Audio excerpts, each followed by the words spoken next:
farfalle with mushrooms. Hey Rachel, thank you so much for having me. I'm gonna make a really simple pasta, and I know you love pasta as much as I do. I have some farfalle with mushrooms, mushroom trifolati. I have some shiitake mushrooms, some Italian parsley. We're gonna chop up farfalle pasta, Parmesan cheese, a touch of butter, a little bit of garlic, crushed red pepper, and fresh thyme.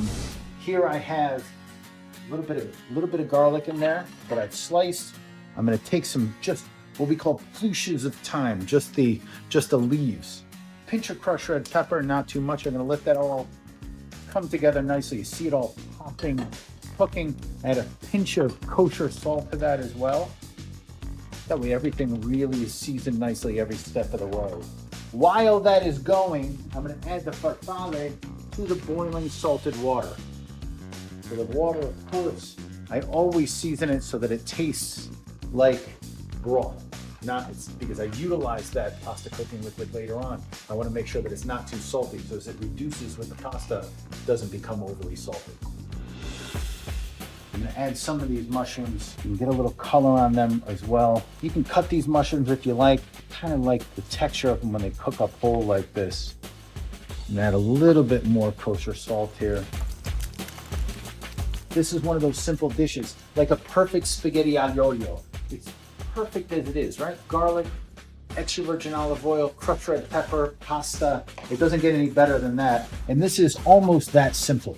A little bit of chopped parsley I'm gonna add to it. I like it really rough chopped. I got Gigi coming also. See, Gigi is so excited to eat the pasta as well. You want some pasta, Gigi? Huh? So I'm gonna cook these mushrooms together. They're starting to cook a little bit. They need to go a little bit more. What I really like to do, as I said, is when they're cooking like that, I don't want to brown the garlic too much. So I'm going to add some of this pasta water to the mushrooms.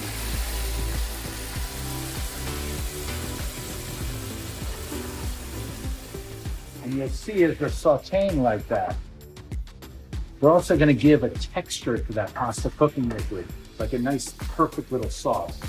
So I have these mushrooms perfectly cooked inside this little pasta cooking liquid with the garlic and the thyme and the crushed red pepper, the extra virgin olive oil. The farfalle is not quite cooked, and I like it like that. I like it because what I do is I cook it like 85–90% of the way until it's really al dente, and then I put it in and I finish cooking it directly with the mushrooms and the sauce that created here and all that stuff. I'm gonna add a little more pasta cooking liquid, the pasta inside there like that, and we will toss it all together.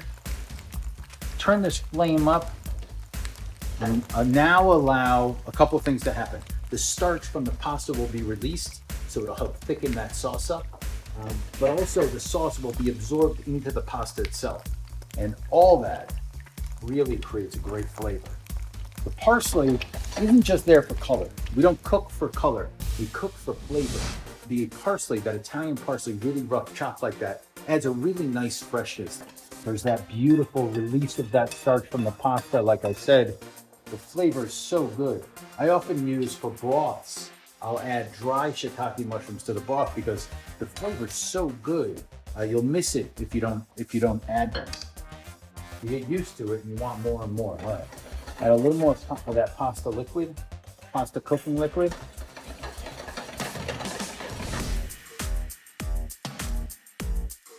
I'm gonna toss the butter inside here so it really adds a nice creaminess to this. A little bit of Parmesan cheese here. And it just adds a nice creaminess to the pasta. Happy, happy, happy pasta. All right. That is that. I really hope that everyone enjoys this pasta as much as I enjoy eating it and cooking. Thanks.